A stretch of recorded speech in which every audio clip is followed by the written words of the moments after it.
Oke, selamat pagi, siang, sore, dan malam kepada teman-teman sekalian. Eh, Terkhusus kepada Bapak Dai, sebelumnya Assalamualaikum warahmatullahi wabarakatuh. Eh, Perkenalkan, saya Beno Bianto Putra dengan NPM 22068200094, mahasiswa program studi Teknik Mesin, Fakultas Teknik Universitas Indonesia. Di sini sedikit mereview kuis kemarin. Ada 4 hal yang sempat dipertanyakan, dan mungkin izin untuk memulai. Yang pertama adalah soal pertama itu mengelaborasikan pemahaman terkait conscious thinking dengan Dai 5 konsep. Dan mungkin di breakdown yang seperti sudah diajarkan, ada 4 aspek alur berpikir yang diberikan. Yang pertama intention, kemudian initial thinking, kemudian idealization, sama yang terakhir adalah instruction set. Dan di sini coba saya bedah dari objektif, kemudian key activities yang harus dijalankan, dan outcome-nya itu apa. Yang pertama dari intention dulu, dimana di sini objektifnya adalah to set a clear and focused purpose for the thinking process. Yang mana sebenarnya kita tuh coba di awal untuk menetapkan tujuan yang jelas dan terfokus untuk proses berpikir yang dibutuhkan. Terus key activities atau kegiatan utamanya, yang pertama itu goal setting atau penetapan tujuan. Jadi kita coba untuk menentukan apa yang ingin dicapai di awal, set target dan goalsnya melalui proses berpikir. Terus juga setelah itu akan terbuat atau jadilah spesifik tentang hasil yang diinginkan. Kemudian yang kedua adalah formulating questions. Di sini sebenarnya lebih kepada merumuskan pertanyaan, di mana kita coba mengembangkan pertanyaan kunci yang akan membimbing pemikiran kita. Dan pertanyaan-pertanyaan ini tuh harus ditujukan untuk menemukan suatu solusi atau mendapatkan wawasan yang lebih dalam lagi. Dan yang selanjutnya itu establishing priorities, di mana kita coba menetapkan skala prioritasnya, kemudian menentukan aspek-aspek dari masalah atau peluang yang paling penting dan harus ditangani terlebih dahulu. Kemudian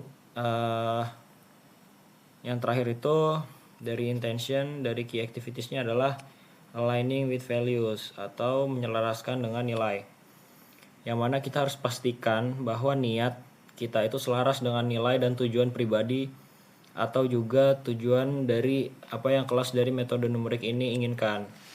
Terus outcome yang diharapkan itu adalah pernyataan niat atau tujuan yang jelas yang memberikan arah dan fokus untuk tahap selanjutnya. Clear intention or purpose statement that provides directions and focus for the subsequent stages. Terus kita lanjut ke tahap yang kedua. Setelah kita menyelesaikan rangkaian intention, yaitu ada initial thinking, di mana objektifnya adalah to generate a wide range of ideas and perspective without judgment, atau kita coba menghasilkan berbagai ide dan perspektif tanpa penilaian dulu. Dengan key activitiesnya itu saya bagi lagi juga ke 4 poin. Yang pertama brainstorming, yaitu kita coba terlibat dalam sesi berpikir bebas untuk menghasilkan sebanyak mungkin ide. Juga disarankan itu menggunakan teknik seperti mind mapping, free writing, atau sesi brainstorming kelompok. Kemudian yang kedua itu exploring possibilities atau menjelajahi kemungkinan. Di sini kita coba pertimbangkan berbagai sudut pandang dan perspektif, lihat masalah atau peluang dari sudut pandang yang berbeda.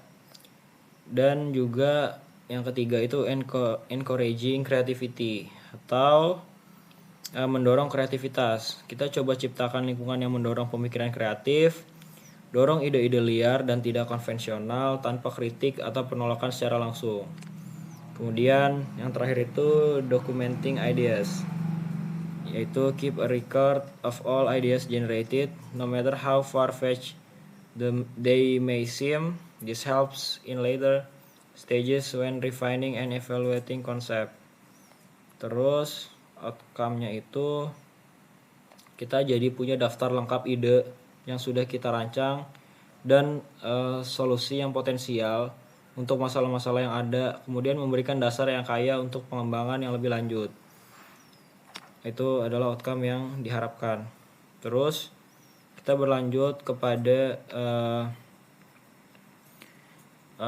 alur yang ketiga, idealization, di mana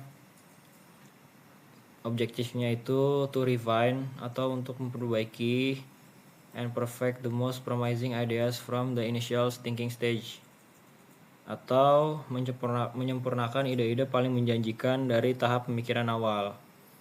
Dan key activitiesnya itu pertama critical evaluation, yaitu menilai ide-ide yang dihasilkan pada tahap pemikiran awal, kemudian mengidentifikasi kekuatan, kelemahan, peluang, dan ancaman setiap ide. Terus juga developing concept. Terus yang terakhir adalah testing and validation, trial and error. Kemudian outcome yang diharapkan itu kita coba membuat konsep yang disempurnakan dan dikembangkan dengan baik yang siap untuk perencanaan implementasi. Dan perencanaan implementasi ini sebenarnya akan dieksekusi pada instruction set, dimana objektifnya adalah to create a detailed action plan for implementing the idealized concept. Di sini itu tujuannya untuk membuat rencana tindakan yang rinci dan detail untuk mengimplementasikan konsep yang diidealisasikan, yang mana key activitiesnya itu defining steps, kemudian assigning responsibilities, setting timelines, establishing metrics, sama communicating the plan. Kita coba pastikan bahwa semua pemangku kepentingan itu memahami set instruksinya, kemudian mengkomunikasikan rencana strategis dengan jelas dan menangani seluruh pertanyaan yang ada dan atau kekhawatiran yang muncul. Kemudian outcome yang diharapkan itu instruction set ini bisa komprehensif dan dapat ditindaklanjuti yang membimbing pelaksanaan konsep yang diidealisasikan dan juga memastikan bahwa ide-ide tersebut direalisasikan secara efektif. Jadi dengan mengikuti rangkaian kerja atau framework dari Bapak Dai ini terkait Dai 5, dari mulai intention, initial thinking, idealization, terus juga instruction set, itu kita dapat coba approaching masalah dan peluang yang kompleks secara lebih sistematis. Juga memastikan bahwa pemikiran kita itu menyeluruh, terus juga strategis, dan juga diarahkan untuk mengimplementasikannya secara efektif dan efisien. Terus untuk quiz nomor 2 itu consider a problem in engineering that is required to solve using numerical method using the E5 to deal or solve this problem. Jadi saya ambil sedikit contoh.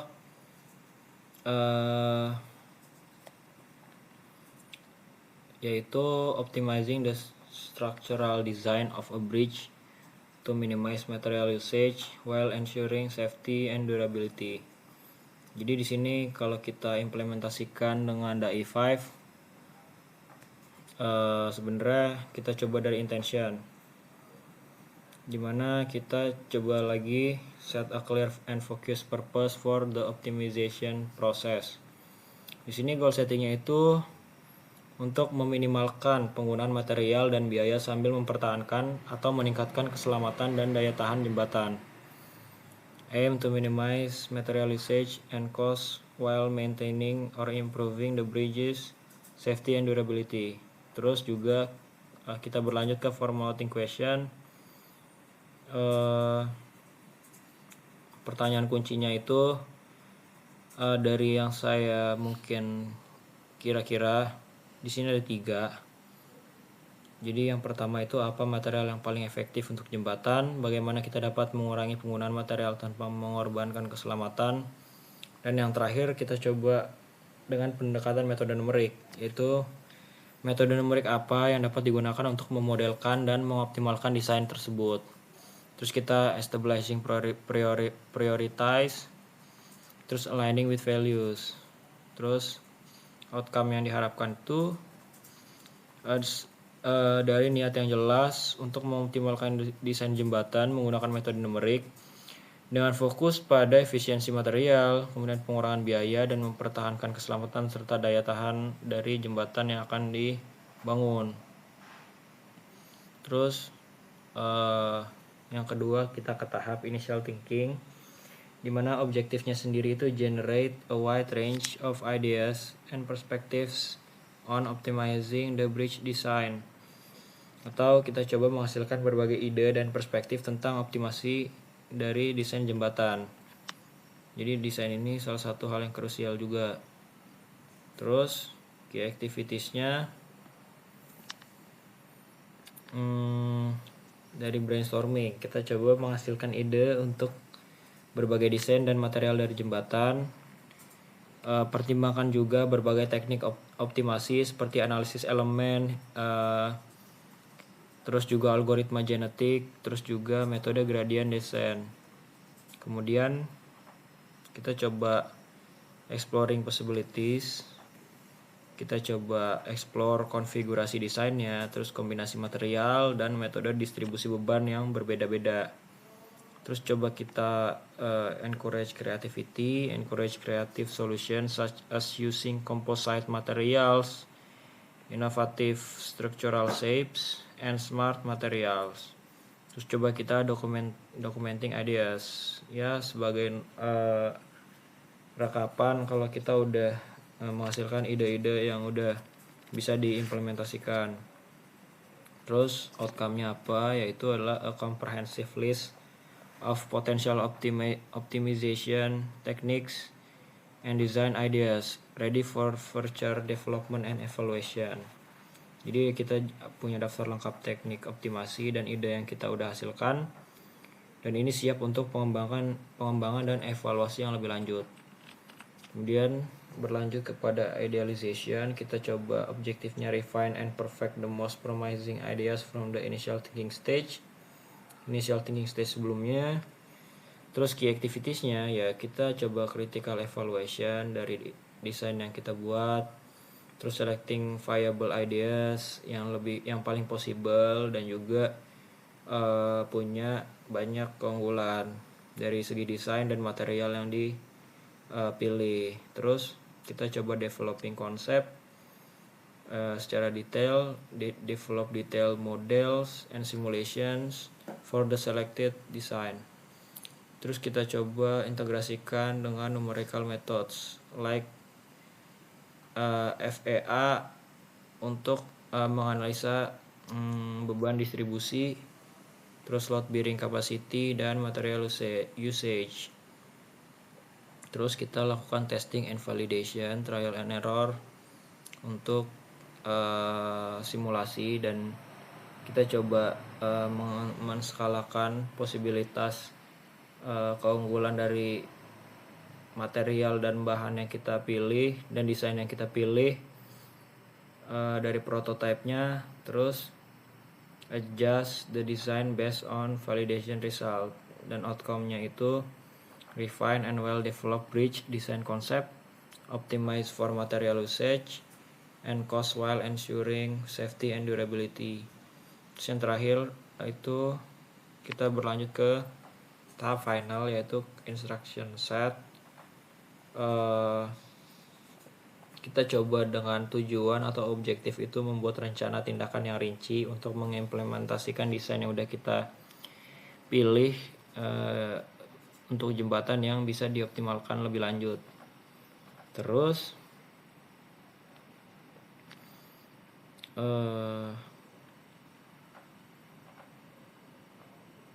kita coba pertama defining steps atau menentukan langkah-langkah. Yang kedua, kita menetapkan tanggung jawab untuk assign task to different team members such as structural engineers, material scientists, and project managers. Terus kita coba setting timelines-nya. Kita coba establish a timeline for finalizing the design, procuring materials, and beginning the construction. Terus kita establish lagi matriksnya. Kita coba definisikan lagi kriteria dari material yang sukses itu seperti apa. Kita coba mereduksi material yang digunakan kalau emang kita ingin melakukan cost savings. Terus juga kita coba aplikasikan safety standards yang sesuai dengan SOP dan aturan yang ada. Terus kita coba communicating the plan. Kita coba ensure dan komunikasi dengan stakeholder terkait dan coba memahami role mereka itu apa yang kita butuhkan dari mereka, dan apa yang bisa kita berikan kepada mereka, kepada stakeholders. Terus outcome yang diharapkan itu kita punya instruction set yang komprehensif dan dapat ditindaklanjuti, yang membimbing pelaksanaan desain jembatan yang dioptimalkan, terus juga memastikan eksekusi dan pemantauannya efektif. Dan juga kita coba sedikit banyak mengintegrasikannya kepada numerical methods yang sudah diajarkan. Terus nomor 3, if there is a value added of the AI5 used in your learning process, experimental learning, then explain it. Jadi value yang sebenarnya selama ini coba saya dapatkan, saya akhirnya juga bisa fokus and goal oriented learning dari framework pertama, yaitu intention. Jadi saya jadi lebih bisa mengeset goals yang lebih clear, terus fokus kepada objektif yang ingin saya capai, dan itu bisa lebih spesifik goalsnya. Terus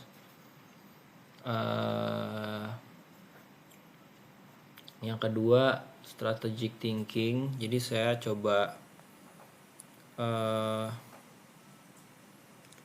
formulating key question, terus juga prioritizing task, foster strategic thinking. Terus saya juga menjadi lebih bisa beradaptasi kepada dan bisa membaca antara hal-hal yang esensial dan tidak esensial berdasarkan masalah yang saya alami. Terus saya coba optimizing waktu dan juga SDM yang saya punya.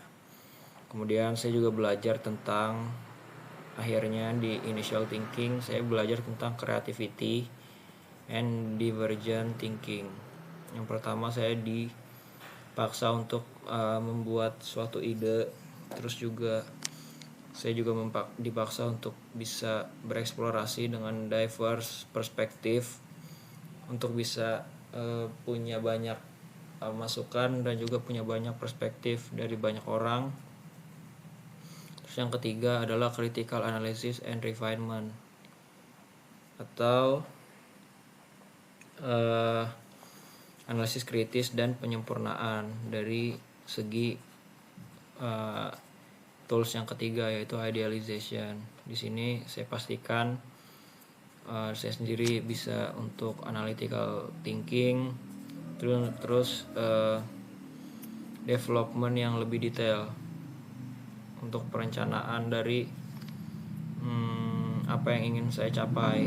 Terus yang terakhir dari instruction set, ya lebih ke bagaimana saya mengaplikasikan apa yang sudah menjadi ide saya dan sudah saya rancang.